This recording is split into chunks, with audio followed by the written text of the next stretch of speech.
Madame, Monsieur, bonsoir. Voici les titres que nous allons développer dans ce journal. Après la défaite de René Monory et l'arrivée d'un gaulliste à la présidence du Sénat, nouveau remous à droite, l'alliance déstabilisée. La suspension du vaccin de l'hépatite B au collège suscite interrogations et controverses. Le syndicat des pédiatres parle d'incohérence totale dans les décisions. Le pape Jean-Paul II à Zagreb, polémique autour de la béatification d'un cardinal qui pourrait être une figure du passé nazi de la Croatie. Et puis l'hommage de Hollywood à Jeanne Moreau. Pour la première fois, une actrice française reçoit un Oscar pour l'ensemble de sa carrière. C'est Sharon Stone qui présidait la cérémonie. Jeanne Moreau que nous aurons le plaisir de retrouver en direct de Los Angeles. C'est donc au terme d'une courte nuit faite de rebondissements, d'intrigues et de trahisons qu'un gaulliste a pris la présidence du Sénat, dominé depuis 30 ans par les centristes. La défaite de René Monory marque une nouvelle crise à droite. Difficile d'estimer aujourd'hui les dégâts que cette élection pourrait avoir au sein de l'Alliance. Nous en reparlons dans un instant. Mais d'abord, retour sur cette élection qui a porté à la tête de la Chambre haute le RPR Christian Poncelet, Jean-Baptiste Prédaly et Jean-Louis Carré. Ce qu'il y a d'émouvant au Sénat, ce sont les démonstrations d'affection. Surtout pour un nouveau président, une fois qu'il est élu. Christian Poncelet doit donc avoir beaucoup d'amis, au RPR dont il est issu, et dans tous les autres groupes de l'opposition. Pourtant, hier soir, l'hémicycle a servi à régler quelques comptes. Principale victime, René Monory, le président sortant. Avant le premier tour, l'ambiance est tendue, les couteaux sont sortis, et René Monory en fait les frais. Il est devancé par Christian Poncelet. Émotion, conciliabule, réunion, René Monory se retire. L'UDF et les libéraux trouvent un autre candidat centriste de secours. Peine perdue, il est lui aussi devancé. Les centristes, qui tenaient le Sénat depuis 30 ans, déposent les armes. J'ai demandé, avec les 3 présidents des groupes de l'UDF, de faire bloc du point de vue des suffrages sur le candidat unique de la majorité sénatoriale, Christian Poncelet. La suite se déroule comme une formalité. Christian Poncelet est élu. Et quant aux leçons de l'élection, tout dépend du point de vue. C'est un homme issu du RPR qui n'a pas sollicité l'investiture, qui a été élu par l'ensemble des sénateurs, président de l'institution. Je ne vois pas ce qu'il y a de particulier. Vous l'avez pas cité. Parce que vous avez remarqué, je ne suis pas venu trier les voix, c'est difficile. Nous avons connu un certain désordre dans cette victoire. Ce que nous souhaitons, c'est qu'on tire toutes les leçons de ces événements et de ces tiraillements pour qu'on fasse en sorte que l'Union soit bien un équilibre dans l'avenir. Au bout d'une nuit agitée, le RPR a donc conquis le Sénat. Ou plutôt, c'est l'UDF, éclaté, qui lui a fait ce cadeau sur un plateau. Le Sénat était sans aucun doute l'un des derniers bastions de la stabilité de la droite. L'élection d'un RPR à sa tête provoque de nouveaux remous et une crise ouverte à droite. Javier Wittenberg, Yann Streff. Un sérieux coup porté au principe de l'Alliance. François Bayrou, président de l'UDF, ne cache pas son mécontentement. Les centristes sont les grands perdants de l'élection de cette nuit. C'est à un candidat de leur famille qu'il a manqué des voix. Aujourd'hui, l'UDF parle de trahison. Je crois savoir aussi qu'au sein de notre propre famille UDF, il y a eu des divisions et cela n'est pas acceptable. Alors nous verrons quelle suite sera donnée, mais il est temps de remettre les choses à plat et que chacun retrouve ses esprits. Le reproche s'adresse en fait à Démocratie libérale, les amis d'Alain Madelin, dont les représentants au Sénat n'auraient pas tous joué le jeu. C'est faux, répond-on ici. Le vrai responsable, c'est le RPR, qui dans un premier temps avait soutenu René Monory. Vous comprenez bien que si on fait l'alliance, c'est pour se dire la vérité. Si c'est pour qu'un des 3 partenaires nous dise « je suis pour tel candidat » et en réalité, sans s'en cacher à la fin d'ailleurs, soutiennent un autre candidat, c'était pas la peine de faire l'alliance. Du coup, le RPR se défend. Il n'y a rien eu cette nuit de contraire à l'Union. La famille de la droite n'est pas atteinte. Il y avait un président de droite avec M. Monory, il y a un président de droite avec M. Poncelet. Où est le problème? Nous n'avons pas élu un socialiste. L'UDF considère que c'est elle qui devait conserver cette présidence du Sénat. Oui, mais enfin, il n'y a pas de droit de propriété, il n'y a pas de droit d'héritage, il n'y a pas de droit de succession. Mercredi prochain, l'Alliance devait tenir son premier comité politique dans ses nouveaux locaux. Aujourd'hui, on a décidé de part et d'autre de reporter cette réunion en attendant des jours plus sereins. Après la décision du secrétaire d'État à la Santé Bernard Kouchner de suspendre dans les collèges la vaccination contre l'hépatite B, les questions et les réactions se multiplient, marquant d'abord le trouble chez les parents d'élèves et la controverse dans les instances médicales. D'abord, les explications nécessaires de Jean-Daniel Flezaquier sur ce qu'est ce vaccin de l'hépatite B et ses éventuels effets secondaires. Fini les files de collégiens tendant leurs épaules aux médecins scolaires. Bernard Kouchner a annoncé hier qu'il suspendait momentanément la vaccination anti-hépatite B proposée aux élèves de 6e depuis 1994. La campagne de vaccination, là, n'aura pas lieu à l'école, parce que nous voudrions, encore une fois, que s'établisse un contact. Si dans 6 mois ou si dans 4 mois, le contact est possible entre les médecins scolaires et la famille, parfait. Nous recommencerons. Le motif invoqué, l'absence de contact entre les élèves et leurs familles d'une part et les médecins scolaires d'autre part, est un argument qui passe mal chez ces derniers. Vacciner les élèves après l'interrogatoire de l'élève, après la vision du carnet de santé, donc en toute sécurité d'une campagne de vaccination de masse. L'inquiétude des parents vient de certaines rumeurs et informations laissant croire à un lien entre vaccin de l'hépatite et sclérose en plaques. Or, à ce jour, aucune étude n'a montré un tel lien. L'Organisation mondiale de la santé le rappelait récemment. Il n'y a aucun rapport de cause à effet entre le vaccin anti-hépatite B et les maladies démyélinisantes. L'Agence du médicament notait la même chose il y a quelques jours. Les études existantes à ce jour ne permettent pas d'affirmer l'existence d'une relation causale entre la vaccination et la survenue de sclérose en plaques. Une simulation sur une population fictive de 800 000 jeunes a montré que le vaccin, au pire, créerait 1, 2 ou 2 affections démyélinisantes par an. Sans vaccin, ce seront 150 hépatites par an. En 20 ans, 3000 hépatites, dont 150 cirrhoses et surtout 30 cancers du foie. La France est aujourd'hui le seul pays au monde à avoir suspendu la vaccination contre l'hépatite B pour les adolescents. Apparemment donc, la décision de Bernard Kouchner a été mal comprise, malvenue ou mal interprétée. Jean-Daniel Flezaquier, que peut-on dire pour rassurer ce soir, si besoin est de rassurer? Cette décision, elle a été prise dans un contexte très émotionnel. On n'arrête pas de parler de risque de sclérose en plaques. Or, actuellement, je l'ai dit, aucune étude ne permet de le démontrer. En 1994, quand on a lancé brutalement, je dirais, cette vaccination de masse dans les collèges, beaucoup avaient mal compris l'intérêt de lancer cette vaccination comme ça, parce que la vaccination est un geste et un acte médical. Il faut prendre le temps d'interroger, de savoir quels sont les antécédents, savoir par exemple pour les vaccins d'hépatite B, s'il n'y a pas eu dans la famille des gens qui ont déjà eu des maladies neurologiques. Les circonstances n'étaient pas obligatoirement les meilleures à l'époque pour le faire. Oui, justement, les médecins scolaires, en tout cas certains d'entre eux, se disent satisfaits de l'arrêt ou la suspension de ce vaccin parce qu'ils disent qu'il faut interroger les enfants sur leurs antécédents. Oui, la vaccination, je le répète, est un acte médical. Quand on a une grande épidémie dans un pays du tiers-monde et qu'on a l'urgence à vacciner 10 000 personnes, on ne se pose pas de questions. Là, il faut avoir le temps, 15-20 minutes pour interroger chaque enfant. Malheureusement, les médecins scolaires aujourd'hui sont peu nombreux, sont souvent débordés par leurs tâches, et c'est vrai que les conditions n'étaient peut-être pas les meilleures. Mais pour autant, faire ou laisser penser que ce vaccin est à l'origine de tout un tas de maladies est, je dirais tout simplement, un mensonge dans l'état actuel des connaissances. L'hépatite B est une maladie terrible, 100 fois plus dangereuse et contaminante, par exemple, que le virus du sida.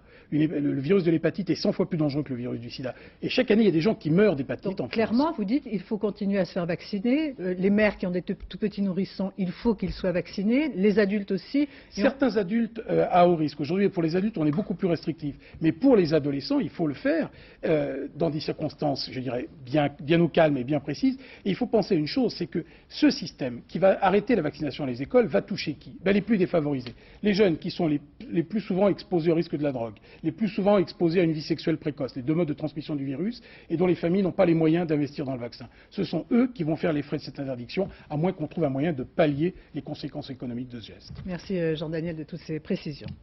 Un rebond miraculeux à la Bourse de Paris qui a finalement clôturé en très légère hausse après une journée d'extrême nervosité, après la dégringolade sur les places financières hier. Dominique Strauss-Kahn, le ministre de l'économie, tente de rassurer. Pascal Golomer, Bernard Ronflet.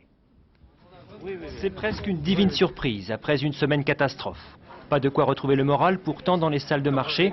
Certes, la Bourse de Paris cloue en très légère hausse, mais les autres places européennes, elles, ont encore passé une mauvaise journée. Et cette mini-hausse ne fait pas oublier le plongeon de 30% enregistré ces 2 derniers mois, un retour au niveau du début de l'année. Parmi les principales victimes, les banques, certaines ont perdu plus du tiers de leur valeur au mois de septembre. Les investisseurs ne leur pardonnent pas leur prise de risque en Asie, en Russie ou en Amérique latine.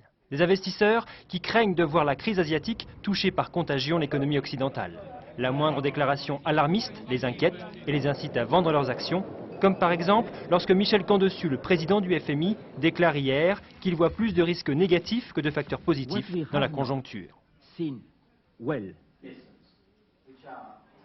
Le problème, ça sera de calmer ce jeu-là, parce que c'est un jeu qui, s'il continue, peut être effectivement dangereux. Si tout le monde dit à tout le monde ça va pas bien, effectivement, ça ira pas bien.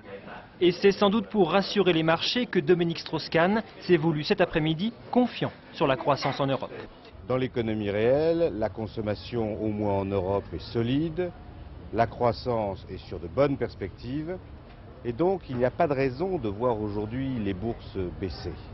Certains chefs d'entreprise prédisent pourtant un vrai ralentissement de cette croissance. Ça aura des conséquences à la fois sur le financement de l'État, sur le financement des organismes de sécurité sociale, et ça aura des conséquences sur l'emploi, d'où l'impérieuse nécessité d'être extrêmement prudent. Tous, à New York, Paris ou Tokyo, attendent désormais des représentants des 7 plus grandes puissances réunies ce week-end à Washington un signal. Réforme du système monétaire mondial ou promesse de baisse des taux d'intérêt, les marchés jugeront dès lundi matin. Jacques Chirac aujourd'hui à Aurillac, dans le Cantal, pour son premier déplacement en province depuis la rentrée. L'occasion pour le chef de l'État de se démarquer de la loi d'orientation agricole du gouvernement qui devrait être présentée au Parlement la semaine prochaine. C'est à travers le regard d'un des agriculteurs de cette région que nous avons suivi cette journée. Reportage Véronique Saint-Olive, Joseph Bachtik. 6 heures ce matin. Dans sa ferme au cœur du Cantal, Roland Tardieu nourrit ses bêtes, des laitières dont il est fier. Mais aujourd'hui n'est pas un jour comme les autres. À 10 heures, il a rendez-vous avec le président de la République.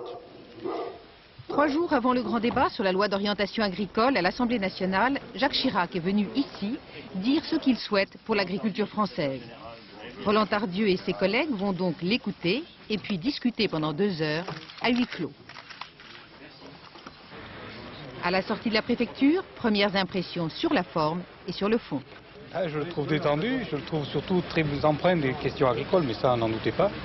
Mais nous savons quel est le rôle qu'il peut jouer. Il ne peut être aujourd'hui que le leader de la délégation à Bruxelles. Alors on discute des enjeux politiques. Tous savent que le gouvernement veut privilégier l'aménagement du territoire et l'environnement, alors que le président de la République préfère aider avant tout les agriculteurs à être plus compétitifs.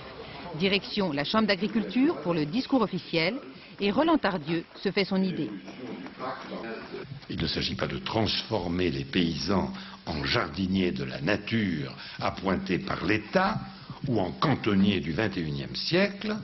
Il faut leur donner les moyens de remplir pleinement leur rôle de chef d'entreprise. Nous sommes, nous, sur cette même longueur d'onde, c'est-à-dire que nous avons un projet qui fait 10-15 ans. Voilà.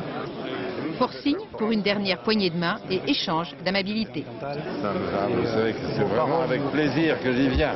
Je me sens un peu chez moi. Maintenant, Roland Tardieu doit repartir. Il attend de voir ce qui ressortira de tout ça. Mais ses bêtes, elles, n'attendent pas. En Corse, le ministre de l'Agriculture a suspendu le conseil d'administration de la Caisse de mutualité agricole qui aurait montré un certain laxisme dans le recouvrement des cotisations sociales. Agnès Varamian. La lettre est laconique. Une page, envoyée en recommandé avant-hier, quelques lignes pour placer la mutualité sociale agricole de Corse sous tutelle. Dans cette lettre, le ministère de l'Agriculture reproche à la direction son laxisme dans le recouvrement des cotisations. Des mots durs qui s'adressent à Louis Semidei, président de la MSA depuis 10 ans. Nous l'avions rencontré à l'occasion de la sortie du rapport Glavani sur la Corse.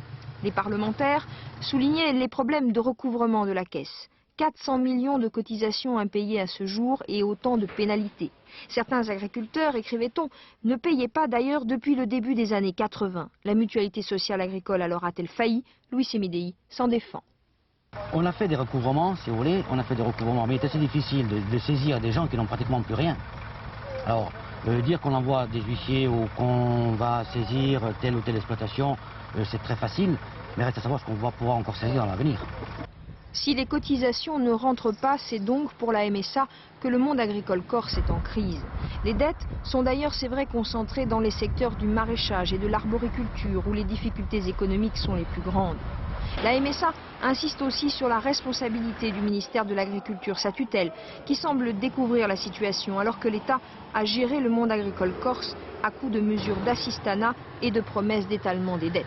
L'État qui donc aujourd'hui a choisi de se confronter directement aux réalités du monde agricole de la Corse. Une semaine après la panne d'électricité à l'hôpital Édouard Herriot de Lyon, le parquet a ouvert une information judiciaire pour atteinte involontaire à la vie. Les premiers résultats des autopsies pratiquées montrent pour une partie qu'il n'y a pas eu d'incidence, mais l'ambiguïté demeure sur 2 autres cas. Didier Guyot. Les premiers résultats des 8 autopsies pratiquées hier par 2 médecins légistes sont désormais entre les mains de la justice.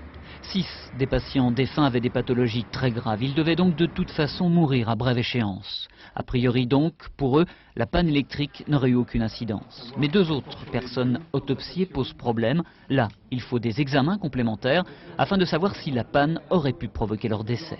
Il y a 6 cas, effectivement, dans lequel il y a l'orientation que j'évoquais tout à l'heure, et 2 cas pour lesquels les légistes n'ont pas pu apporter la même réponse hier et souhaitent attendre des éléments d'information plus précis.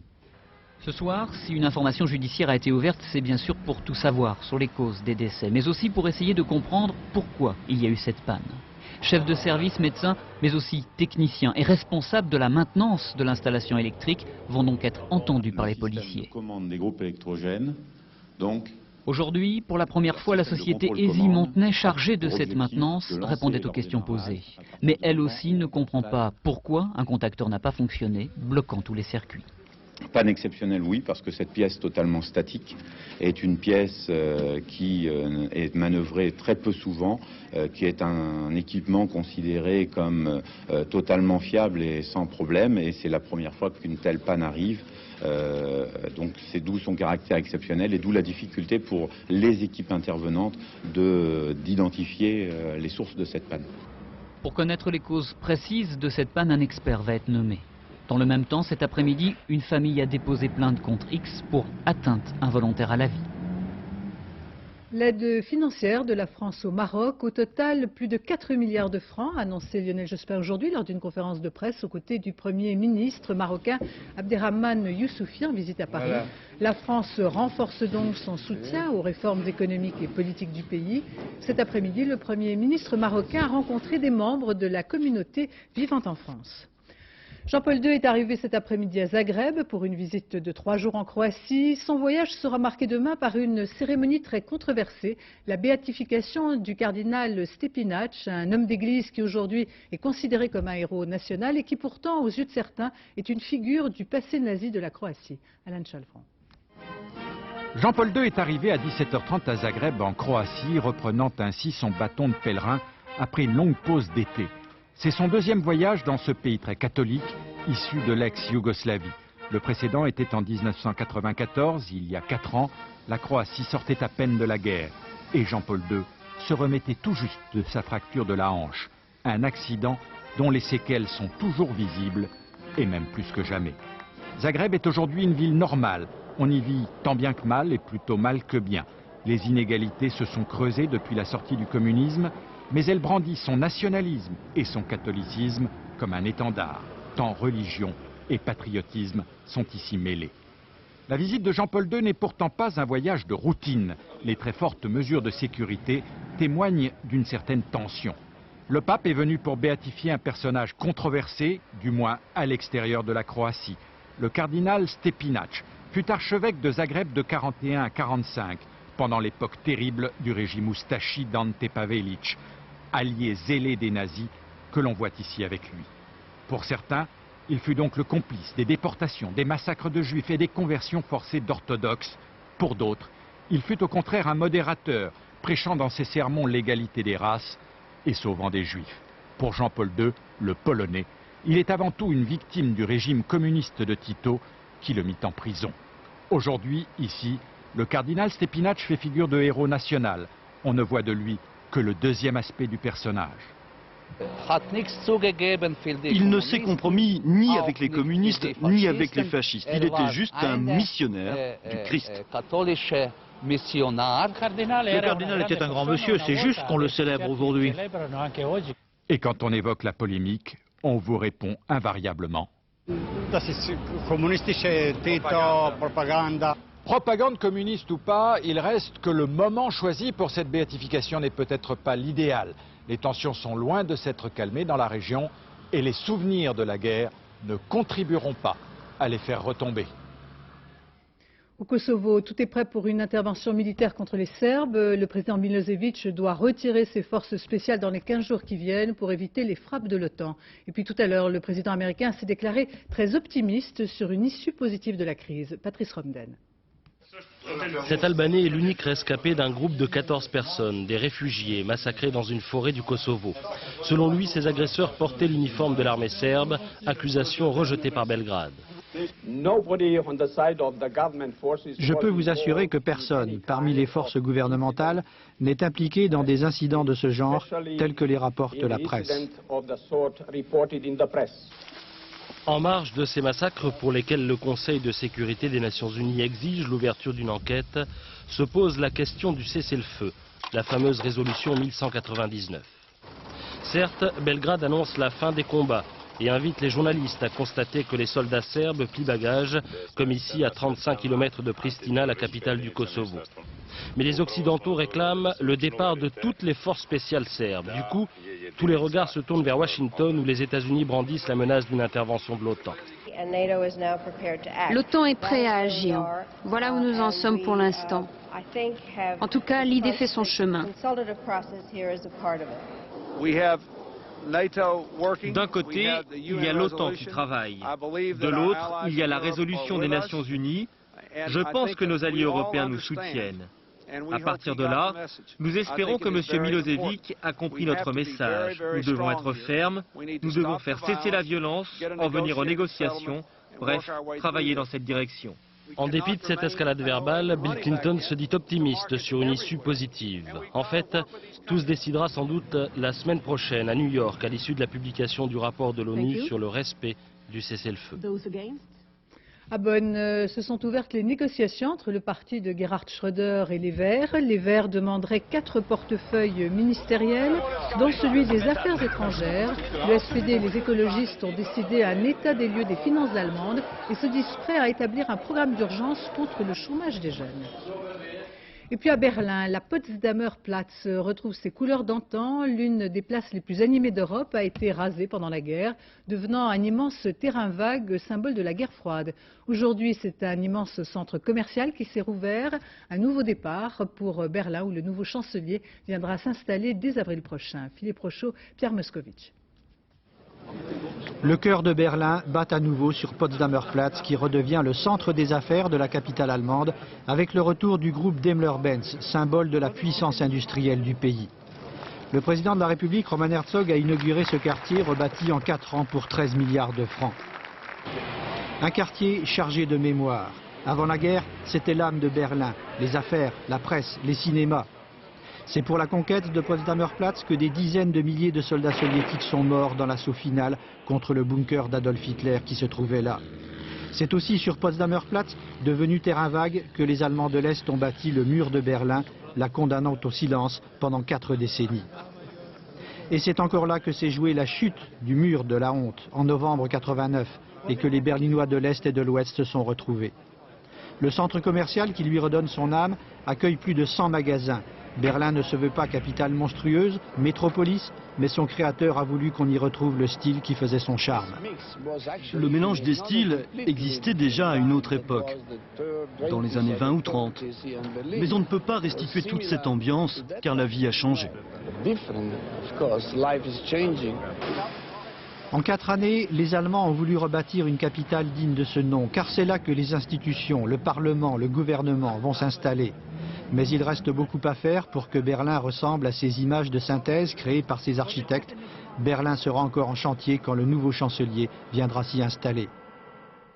Alors que se tient le mondial de l'automobile à Paris, le lancement aujourd'hui de la Smart, cette mini-voiture vedette Daimler-Benz dont l'avenir commercial fait fantasmer les uns et douter les autres. Jean-Bernard Schmitt, Jacqueline Petit.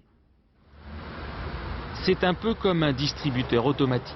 Dans cette tour en verre sont garées les petites voitures annoncées depuis des années comme la révolution automobile. La Smart, fruit de l'imagination de Mercedes et de Swatch. À chaque fois, le rituel sera le même, descente en ascenseur et prise en main personnalisée. Celle-ci est la toute première en Europe à être livrée à un acheteur. Si vous voulez faire une marche arrière, lorsque vous passez votre vitesse en marche arrière, il faut appuyer en même temps sur le frein. D'accord. Donc allez-y, voilà. On configure sur informatique son véhicule. Parallèlement, on y met un financement qu'on choisit en fonction de ses budgets mensuels.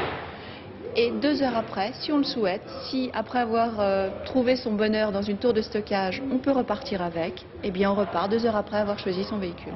Oui. Félicitations, vous êtes notre première... Commercialisation innovante pour un modèle qui se veut hors norme. Dimension très réduite, 2 places seulement, vitesse limitée, une voiture par définition urbaine. La production a commencé en juillet à Ambach, en Moselle. Aujourd'hui, les premiers véhicules sortis d'usine reçoivent un accueil mitigé. Motif, la Smart est trop chère, environ 60 000 francs. Elle n'offre pas assez d'options et en plus, elle dérange. Il y a eu un rejet parce que c'est quelque chose qui est totalement différent de ce qu'on a connu. C'est un peu le même rejet qu'il y a eu en 1984 sur l'Espace. Et pour rééditer le succès de l'Espace, les concepteurs de la Smart ont tenté de cibler au maximum leur clientèle. La volonté de MCC a été de faire une voiture aboutie pour un besoin bien défini. Cela a un prix, surtout vu les innovations techniques et les équipements de sécurité qui sont montés à bord. Nouveau véhicule pour un public particulier. Derrière cette idée se profile une nouvelle guerre des constructeurs.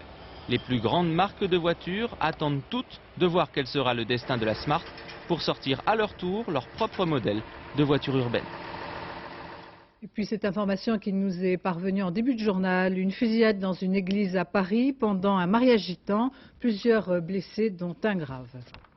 Le directeur sportif de l'équipe cycliste La Française des Jeux est ressorti libre cet après-midi. Il était entendu depuis hier matin dans le cadre de l'affaire Festina et a reconnu que certains de ses coureurs se dopaient, lui personnellement fermait les yeux. Et puis en Italie, les 24 joueurs de football de l'équipe de Parme auraient en juillet dernier pris des produits dopants. D'après le résultat des analyses, ils présentaient un taux d'hématocrite anormalement élevé.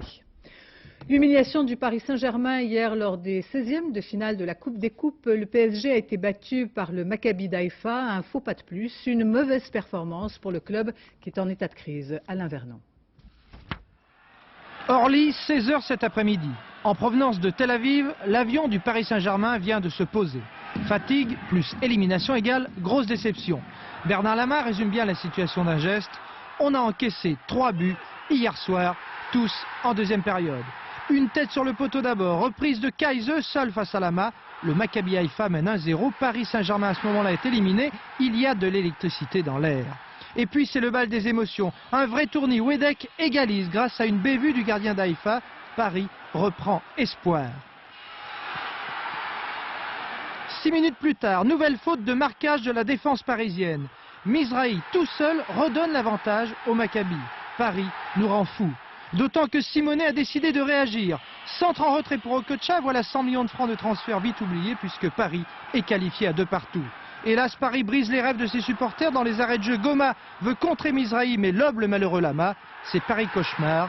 Paris qui n'a plus qu'à se lamenter.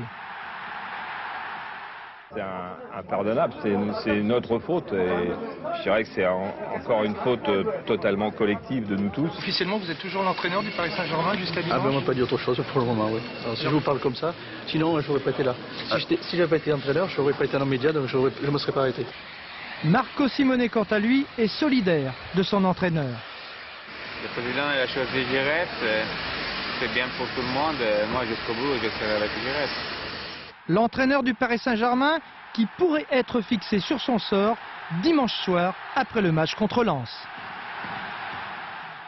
C'était aujourd'hui le tirage au sort des 16e de finale de la Coupe de l'UEFA à Genève. Un tirage au sort plutôt favorable pour les clubs français encore en lice. Lyon affrontera l'Étoile Rouge de Belgrade, Monaco les Autrichiens de Graz-Hack, l'Olympique de Marseille jouera contre le Werder de Brême et Bordeaux contre les Néerlandais de Vitesse Arnhem. Hollywood au pied de Jeanne Moreau. Pour la première fois, une actrice française reçoit un Oscar, un hommage à l'ensemble de sa carrière. Dans un instant, nous retrouverons en direct de Los Angeles Jeanne Moreau. Mais d'abord, retour sur cette soirée forcément inoubliable que présidait l'ami de la comédienne Sharon Stone. Nicole Cornu-Langlois, Jean-Louis Normandin.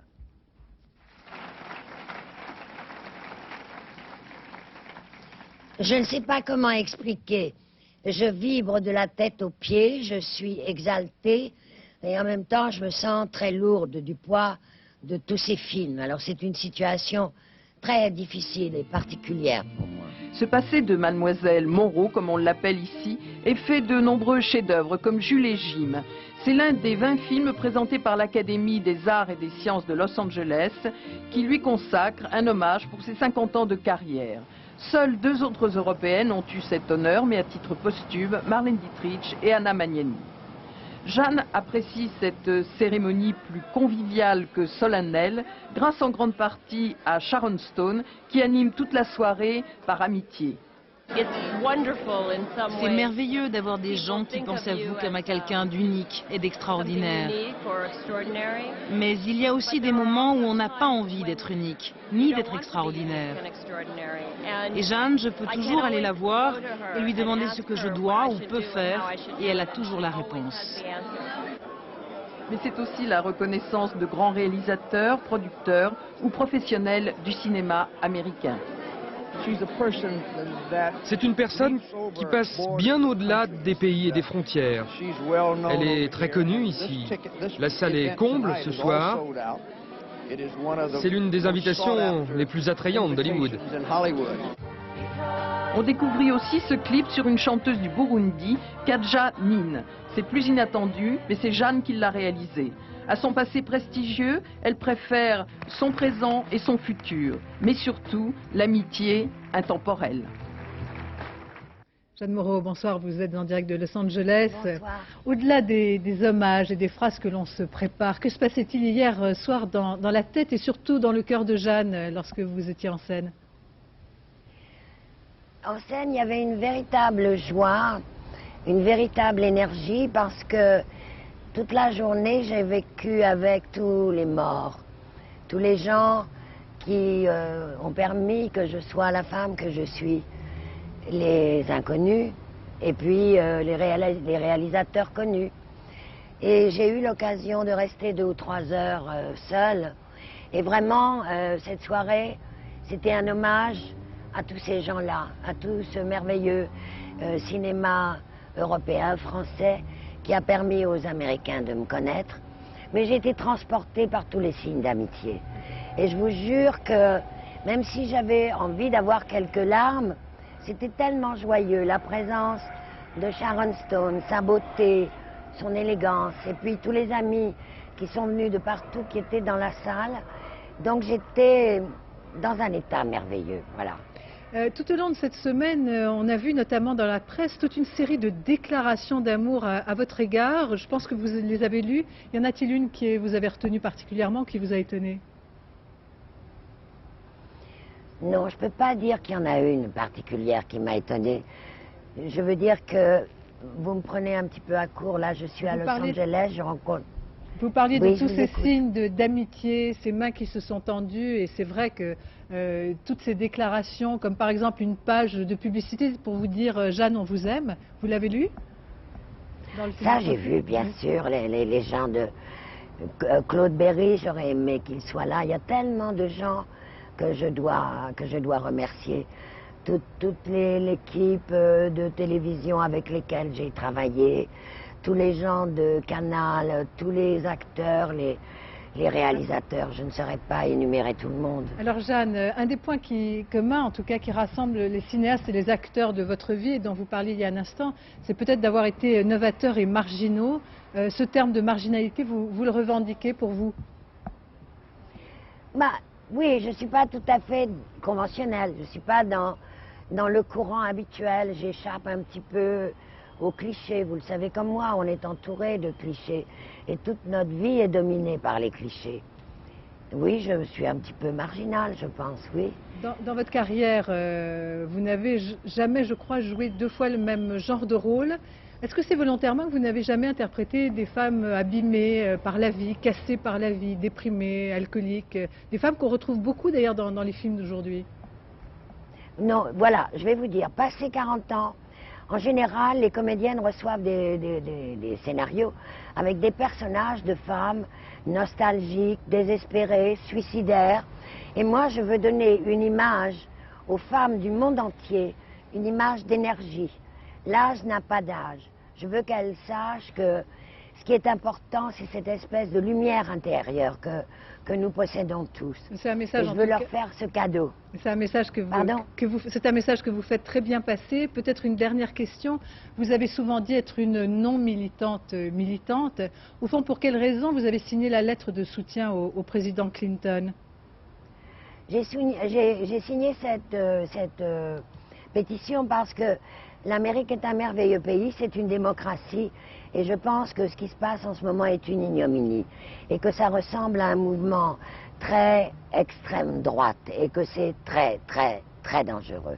Voilà. Merci Jeanne Moreau d'avoir répondu à nos questions. Je vous remercie. Et on s'associe à cet hommage. Je vous remercie vraiment du fond du cœur. Merci, à bientôt. Jeanne Moreau. Bonsoir. Ainsi se termine ce journal. Je vous en rappelle les principaux titres. Après la défaite de René Monory et l'arrivée d'un gaulliste à la présidence du Sénat, nouveau remous à droite, l'alliance déstabilisée. La suspension du vaccin de l'hépatite B au collège suscite interrogations et controverses. Le syndicat des pédiatres parle d'incohérence totale dans les décisions. Dans un instant, la météo, Nathalie Riouet, puis le point route, Valérie Maurice, 22h30. Un bouillon de culture exceptionnel, Bernard Pivot reçoit Steven Spielberg. Demain à 7h dans Thé ou Café, Catherine Sellac reçoit le pilote de Formule 1, Olivier Panis. Je vous retrouve demain dès 13h. Merci de votre attention. Excellente fin de soirée sur France 2.